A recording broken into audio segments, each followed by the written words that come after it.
She is the WBA bantamweight champion, and she joins us in studio right here and now. Yes, there she is, Sugar Neeks herself. Hello, how are you? I'm well, thank you. Good How to are see you. Let's hug it Likewise. out. Yes, pleasure. Thank you for coming in. I know you for that having me. it's a busy time. Hello there.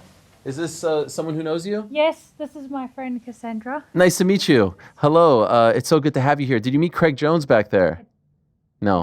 He was our previous guest. He's also from Australia, and he's a legend in the world of jiu-jitsu. He was the guy just sitting here Yes, I seen him, moments but ago. I didn't. You didn't get meet a chance to meet him. He took off. He's a crazy character from Australia and trains the likes of Alex Volkanovski.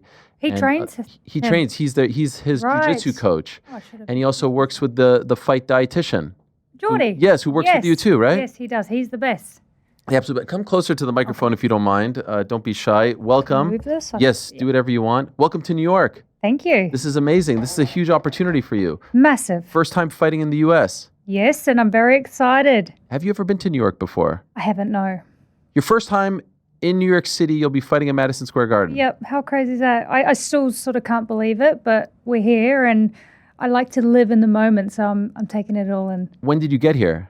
Got in on Sunday night. Sunday night, Sunday okay. night, yeah. Did you go to MSG yet? I've walked past. Okay. It looks Incredible, right? Yes. This is the world's most famous arena. Ali Frazier fought there. Bo Holyfield, like some of the greatest fights of all time. and now I get to And now fight you're there. getting to fight there on a historic card. 21 titles being defended across 5 fights, 3 undisputed fights. I don't know if you saw earlier today, Guinness announced most amount of titles on one boxing card I did ever. see that one. They're saying 17. I think they're not recognizing the 4 ring titles for whatever reason. Okay. But this is a big freaking deal. It's huge. And you weren't. So I hosted the press conference in April. You weren't there. It was Dina Thorsland against Shurretta Metcalf. How did you get involved in this? And before you answer that, your microphone's annoying me. Sorry. I have OCD. No, it's just not straight. It's like a little bit crooked. You see what I'm saying? I don't know. Frank is going to get mad at me for my audio guy. I think it's better now. Okay, go ahead. So yeah, I'm always somewhat in the gym, somewhat ready, somewhat in shape. We got a call from my manager saying, "Hey, look, Dina Thorsland is out of the fight with Shurretta Metcalf. Do you want it?" I was like, yes, I do want it. I'm taking it with both hands. This is a huge opportunity. And I think for me, I had no hesitation because we were eyeing off the winner anyway. Okay. So what was this, like maybe 5 weeks ago? 5 weeks ago. Okay. Yep. And you were good to go? Good to go. We had a quick turnaround, obviously. So I've been in Montreal doing my camp there. This is very exciting for me as a proud Montrealer. So anytime I see you posting about things in Montreal, I'm like, this is crazy because It's in my hometown. yes, this is a Hometown, great right? place. Hometown, yes. Born and raised. Yep. Yep. What do you think of Montreal, by the way? I didn't get to experience much of it because camp mode, so dialed in, back to my room, rest, recover, train. But everyone was very lovely. And I was in there once before. And from what I'd seen, Old Town, Yes, Montreal, Old Montreal. very beautiful. So Where are you beautiful. staying? Like which part of Montreal? Laval? Laval, Laval, okay, yes. yep. It's a little bit French over there. Very Yes. much so. So I wasn't really aware. I was walking around trying to find my bearings and find everywhere. Found a yoga studio. I booked in and the whole class was in French. Yes. Okay, we'll just follow the leader here. Do you feel like a bit of a fish out of water? A little bit, but I'm comfortable within myself to just go with the flow, see where it takes me, and I had a good time. And how did the connection with Montreal? I mean, you live in Australia. You're from New Zealand, born in New Zealand, right? But you train out of Australia, and that's where you live. That's your home. Gold Coast. Yes. How do you get to Montreal? What's the connection there? The connection is my trainer Craig is quite close with, very close with my cutman Russ Amber. Legend, Absolute legend. And I was fortunate enough to have both of them in my corner for the training camp. And we just thought, you know what, we'll get adapted to the time zone for here in New York first. And there was some really quality sparring that we had over here. And it was just eyes in, camp mode sort of thing. A little bit of, what would you call it, be secluded to focus solely on the camp just because we had the short turnaround. Okay. Rick? Yeah, we're just moving the bottle. Okay, he's moving the bottle. Sorry. No, it's okay. You got to be hydrated. Very hydrated. How is the cut, by the way? Cut's going great. Not far off weight and I'm still well hydrated. well energy, and one day to go, pretty much. Weigh-ins Right. Thursday, and it's quite humid out there, so it is. I'm a little bit Yes. climby. Like, come on. because it's winter time back home, right? It is. It is. How cold does it get? Maybe like 15, 13 degrees Celsius. Degrees Celsius. Oh, that's nothing. So it doesn't snow or anything. No, it doesn't Okay. snow. So I'm glad I'm not here in winter, to be honest. Montreal would be an awful place. It is. I think it's inhumane, and I grew up there. How cold it is! Like it's nothing near what it is here. Like it will get to like minus 20 Celsius on a regular day. So I've heard, and I was just thankful that I wasn't Yes, there yes. to experience it. When this card was being put together, you weren't a part of it, and you're starting to see all these women getting signed, and it really feels like a showcase. It's the greatest women's card of all time. It's not the first all women's card. There have been others, Clarissa and Savannah headlined and all that stuff, but it's without a doubt the greatest. Were you sort of feeling like on the outside looking I had in? big FOMO. Like Okay. I seen That was everyone. the word I was looking for. Yeah, I had big FOMO. I was like, man, everyone's getting on this fight, and I was hoping to fight either Shurretta or Dina. Like I had my fingers crossed thinking, oh yeah, I'll be able to fight on that card against one of them. And it didn't happen. I was like, okay, cool. My opportunity will come when the time is right. I said, I was like, oh, I got a little bit of FOMO here, you know, it's such a big card. Katie Taylor, Amanda Serrano trilogy. Like I'd love to be on there. And I just let it go. And then this opportunity popped up and I was like, wow, the stars have aligned. So some of the fighters competing on this card aren't MVP fighters. They're just signed to fight on this card. Katie obviously being the most notable one. You're now an MVP fighter, right? I am, yes. How did this happen? This happened with, very fortunate that I was with Lou DiBella and he happened to come to a deal with MVP where, he was happy for me to be in a better position to showcase my skills. So now you're with MVP exclusively, is it fair to say? I believe so, yes. Okay. Yes. So and what a time. I would imagine if you're a women's fighter right now in boxing, you want to be with MVP because of the commitment that they're making to women's boxing, right? Yes, a commitment they're making to the boxing and I guess the platform they're providing. So, that's what we all want, just to I guess, showcase our skills and what we're made of and get the recognition we deserve, and they're providing that. I saw the video that you did with Jake, sort of the announcement video. Yeah. They're all very clever. Did you speak to him beforehand? No, I Okay. didn't. It was pretty much get on the phone, Jake's on the phone, and here we go. So I didn't get to speak with him beforehand or plan anything. It just naturally come about. When he first got into boxing, were some people were like, this guy's a joke, he's making a mockery. Some were like, okay, let's wait and see. Some were very supportive. Mm-hmm. What do you think compared to what you think he's done now? I, at the start, was, okay, let's see what he can do. I feel like you can't judge somebody, I guess, off what they've done on social media or anything like that. But now that I can see, he's really going all in and look at the platform he's providing. So I can't say anything bad about Jake. He's doing great things for boxing, for women's boxing. He's bringing new eyes to the sport. So yeah, we'll see where he goes from here. It almost feels like, and actually earlier today I got a press release, they've signed Ebony Bridges as well. Did you know about this? I heard it was on the whispers, but then I Okay. just seen as we were coming in that she signed as actually, well. you two have kind of gone back and forth. We have, yes, in the past. Like we were supposed to fight years ago for the IBF title down at Super Bantam, one of the two. But for some reason that deal it didn't go ahead, and she's gone her journey, and I've gone my journey, and then who knows, we might end up Would you like that? crossing paths again. I'm open to that if that's what's on the table. I just feel like I want to be the best and I want to fight who is the best to be the best. So ideally, after this fight, I'm going to be the best in my division. So everyone's going to be chasing me, right? Sure. And if I guess everything falls into place, then yeah, it would be a huge fight for Australia. I'd be open to that. It's a crazy turn of events because now you're fighting for undisputed. Not just unified title fight, because Dina vacated her 2 belts as well. Did you know that off the bat that was going to happen? No, so I originally just thought it was going to be for my bout on Shurretta's bout, Yeah. and I was wrapped. I was happy to unify, and then when it was for all of the belts, I'm like, okay, wow, this is Huge deal. huge. Like, even if have to, when Dina comes back to fight Dina, that's even a fight that I would have liked either way. So it's a huge opportunity. I'm so blessed to be here and be in this position. So, there was the controversy with the Nina Hughes fight not that long ago, right? And then you put your exclamation point on it. You put her away. Did. But like, I feel like a year ago this time, maybe something like this felt very far away, right? Like a year ago now, could you have imagined that you'd be fighting for undisputed on a stage like this, on a platform like this? Or did it feel like you were so far away from all of this? I felt like I had maybe a few more years to go to get to that position of fighting for the undisputed. Never did I imagine that it was going to be at Madison Square Garden for the undisputed world title. But it was something I was always chasing to fight for undisputed.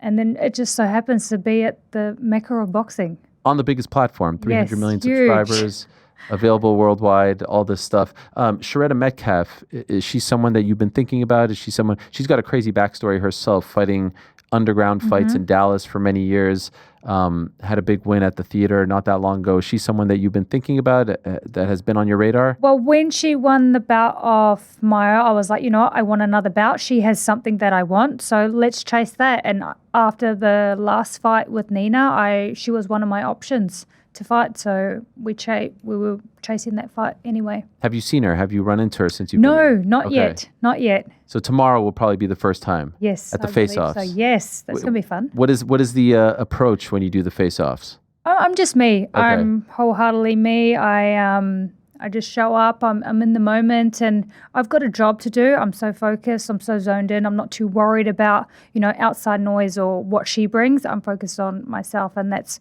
confidence. That's, a strong aura about me. So, and I believe I bring all of that.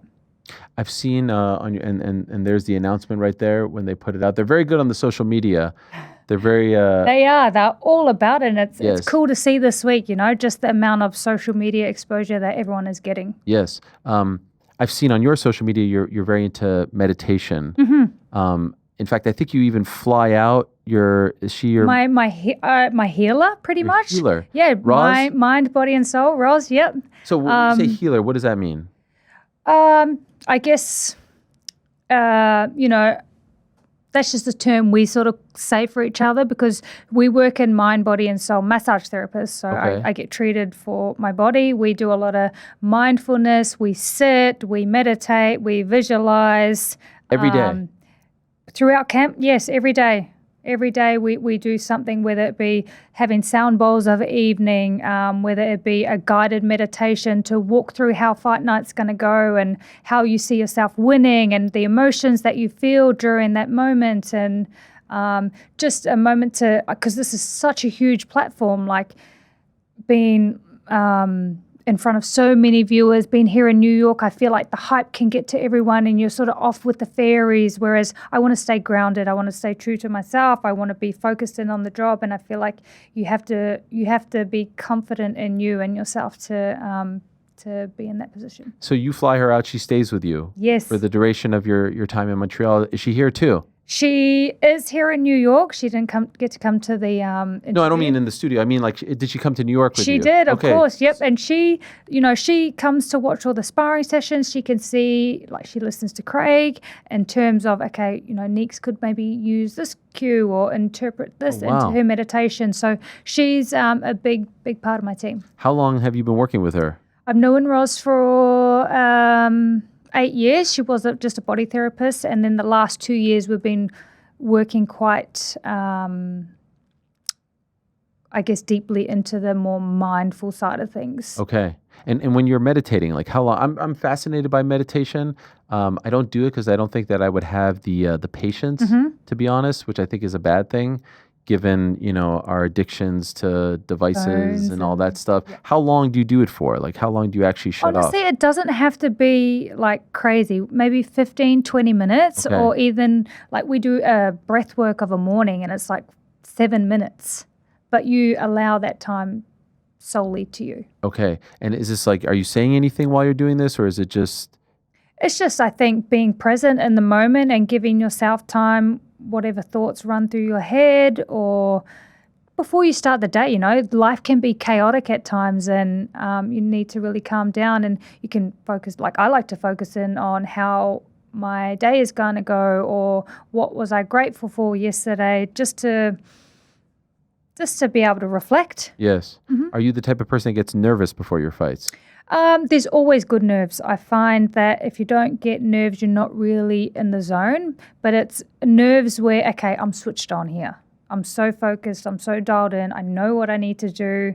And it's just more so, I think it's the energy. Everyone is a little bit nervous. Such a big stage, fight night, one winner, one loser sort of thing. So, it's good nerves. I love the nerves come fight night. Because you fought on big stages before, Haney Kambosos. How many people were there? 30, 40, 50,000? I don't know, to be honest, but there was a lot massive, it was huge. Right. So, like, being on a big stage, fighting in front of a lot of people, maybe not in America, this is kind of, you've been there. I've been there, This will get you on Friday morning. I feel like I will be used to, I guess, somewhat knowing that there's going to be a lot of eyes on. Right. I'm trying to see, by the way, where the scar is on your forehead. You can't even see it, huh? See it? Oh, there it is. Maybe in the light. Yes, now I can see in the light. You cover it a little bit. Little bit, because if you get sun on it, I find it shows up a little bit red. So it's one of the more memorable cuts of the last few years. It was a viral moment for me. There it is. It's huge. Yeah, look at that. When you see that, what do you think? I think she's a warrior. She's a true fighter. She's a champion. Yes. I mean, that is an unbelievable shot. But that's kind of a framer, if you ask me. And this is the aftermath. Yeah, look at that. Gee whiz. Could see my skull almost. Yeah. How much did it hurt to get that sewn up? I think I was full of adrenaline, because I went straight after the fight. I just didn't even feel it, to be honest. But then a few days later, all the swelling had sort of dropped down and big black eyes. Okay. Yeah. And how many stitches? 12. Okay. Did it ever reopen? No, thankfully. Incredible. Yeah. I feel like it's in a pretty good spot. Sort of, maybe with my little wrinkles coming up, we can hide it. No, I don't mean that. Like, one thing I'm wondering about is Amanda's eye, from the cut, because she's in a spot here that could get open tends again. to open again. And that was a pretty, it was a similar cut, but in a more sort of, I don't know, tender spot of the body. And a common spot. Yes, sort of. yes, because I saw her yesterday, and it's still a little bit puffy. Really? Yes. Scary. Like you could kind of tell that something happened there. Yeah. And so I wonder if that's something that's good. Where do you fall? And there is the very gruesome. That one, actually, now that I see it side by side, It's like, oof. that one might actually be worse than yours. That definitely looks worse. That's like, that one like, it's like, ugh. Yeah. Even for a boxer to say that. Yes. Where do you fall in this, like, it's dirty, it's not dirty, orthodox southpaw? Her team says that the way Katie fights is dirty, leading with the head. Is that just part of the game, or do you think that there's something to that? I think that's part of the game. Everyone's got their own little tactics and tricks, and I guess they're going to use what they can to their advantage. I think, a lot of people are like, okay, let's just push it to see what we can get away with, and I think it's just everyone's tactics. Did you watch both fights?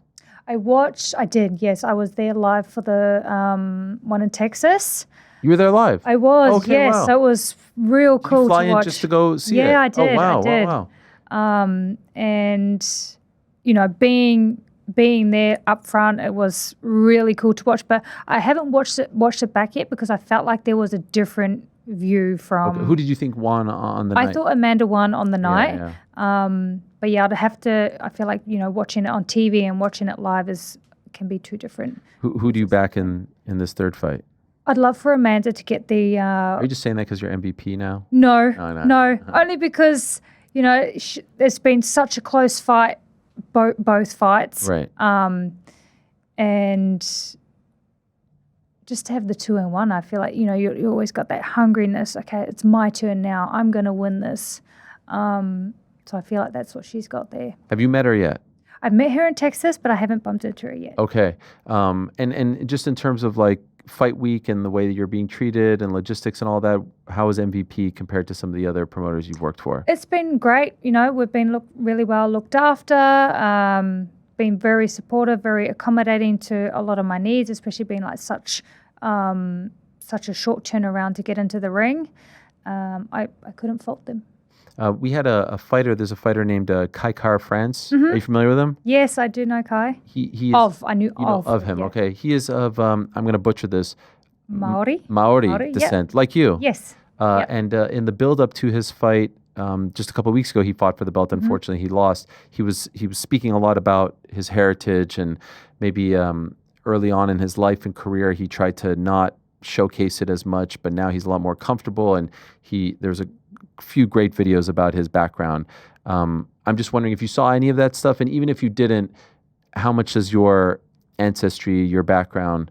I've seen a lot of it, and it's very inspiring to see, and it's great to see, just showcasing the Māori culture, and, Māori people are proud. I'm so proud to be of Māori descent and to represent my culture as well. So to see that, on UFC and him openly expressing and sharing and I guess explaining and showing the culture is really cool. And I love to somewhat walk in the same path and be a representative for, our Māori people.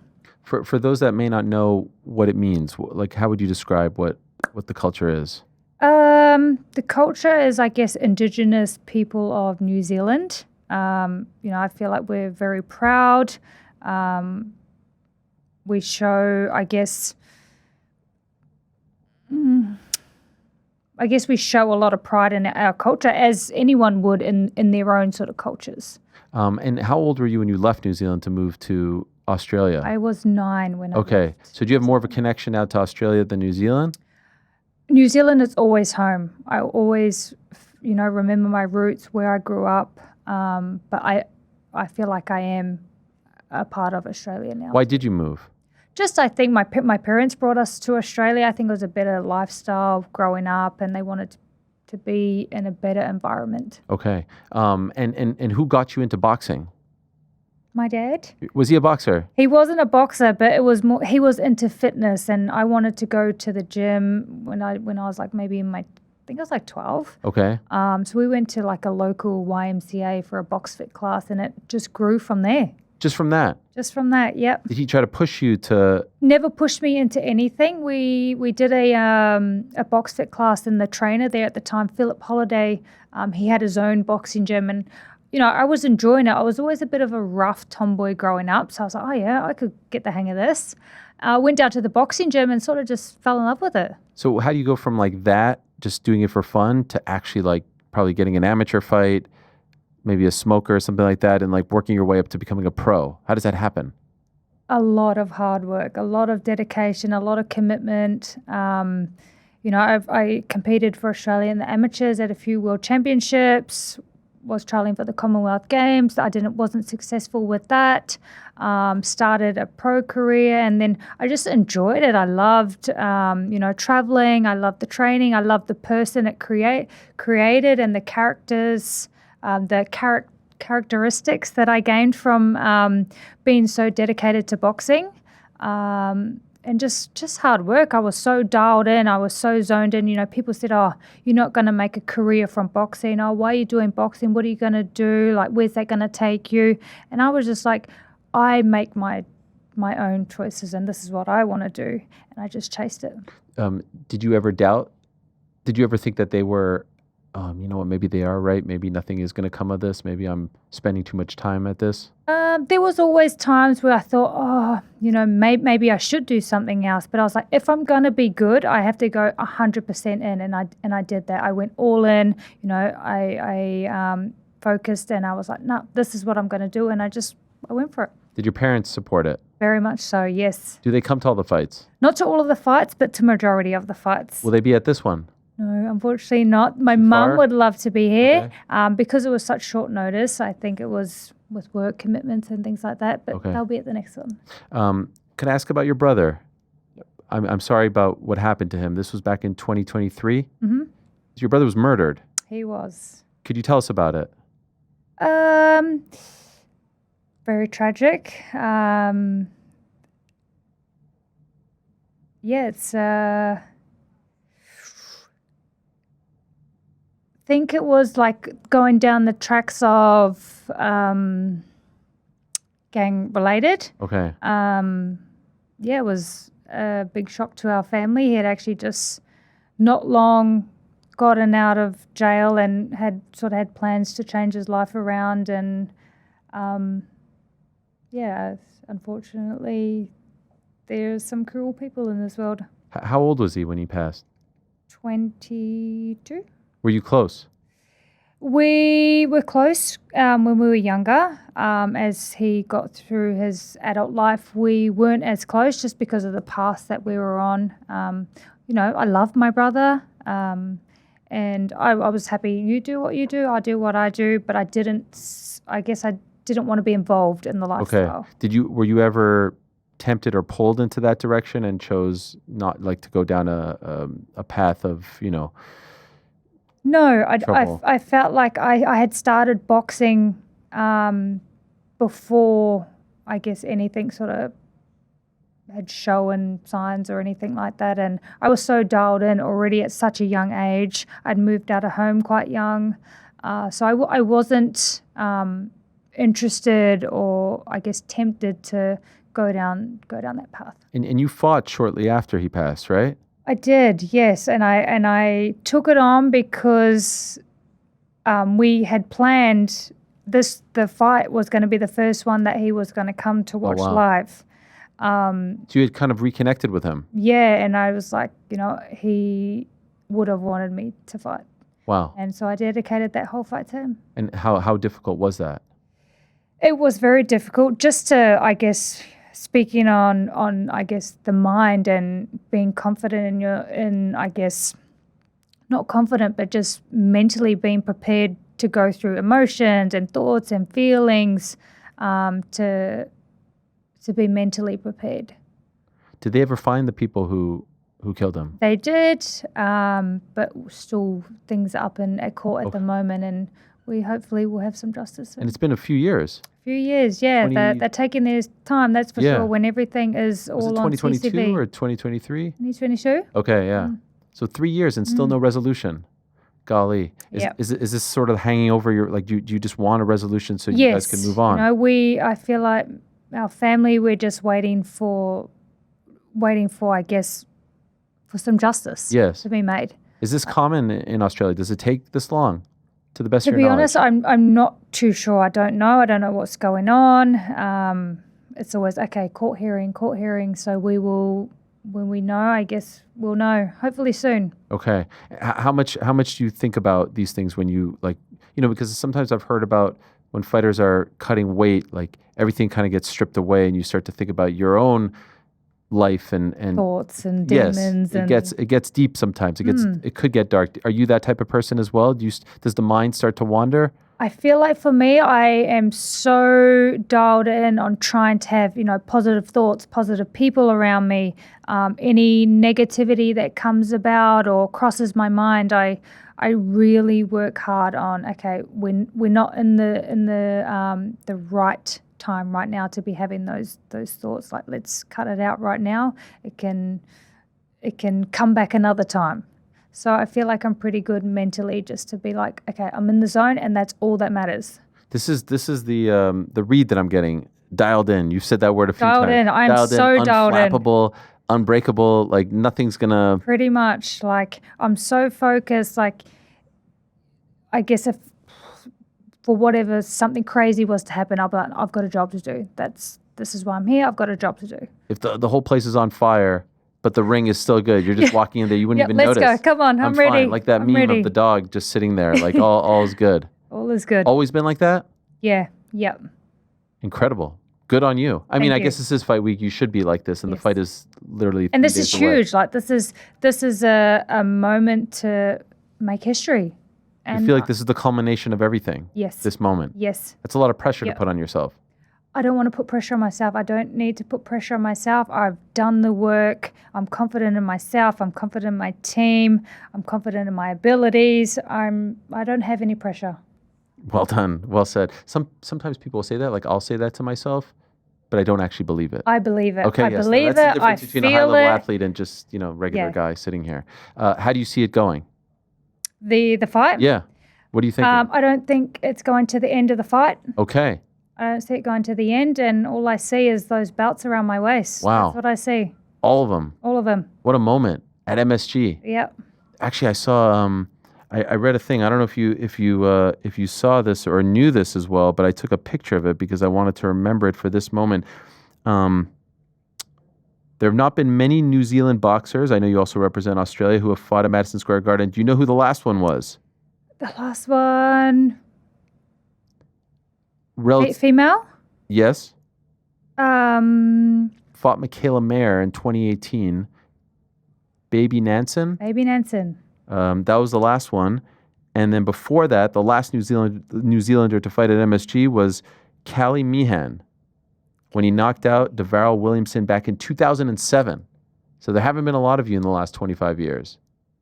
I'm the third lucky one. You're the third one. And you're fighting for undisputed gold. I'm going to win it. Can't wait. Very excited for you. It's Thank you. amazing to see you get this opportunity. I know you've been through so much, and now that you're a part of MVP, I'm really curious to see where they take you, because I know you guys have been sort of eyeing each other from afar for a long time. But there it is, 3 days away. 3 days. Cherneka Johnson, Sugar Neeks, one of the great nicknames. Thank you. She has a great name too, Shurretta Metcalf. She has a great Chicken? yeah, Chicken? but it's like not spelled chicken. No. I'd be curious to know where it comes from. You're gonna ask her. I might. I have to ask you guys a bunch of questions. So if you want to like help me with the questions at the presser, that would be good. That's a question from me. Where There it does is. the nickname come from? I'm gonna tee you up, and you're gonna ask her. Okay, done. Deal. It's a deal. There she is, Sugar Neeks, the pride of both New Zealand and Australia, fighting this Friday at Madison Square Garden on the undercard, of course, of the big Katie Taylor versus Amanda Serrano 3 card on July 12th in Queens. Huge weekend for boxing. You go to that card too. There's a fight in Queens. The night Shakur after? Stevenson, yeah. I believe so. Shakur Stevenson is headlining alongside Hamza Shiraz and Edgar Berlanga. Shakur is going to be joining us in studio. He's here too. Might bump into him. You might bump into him. All right. We'll say goodbye to Cherneka, and then we'll say hello to Shakur Stevenson. Don't go anywhere. Thanks for watching this video. Before you go, if you haven't already, hit that subscribe button for us. Also, give us a thumbs up, leave a nice comment. These things go a long way. And while you're here, do check out the rest of the channel. We've got live shows and full interviews, clips, and a whole lot more. We're doing big things here, and we appreciate your support very much.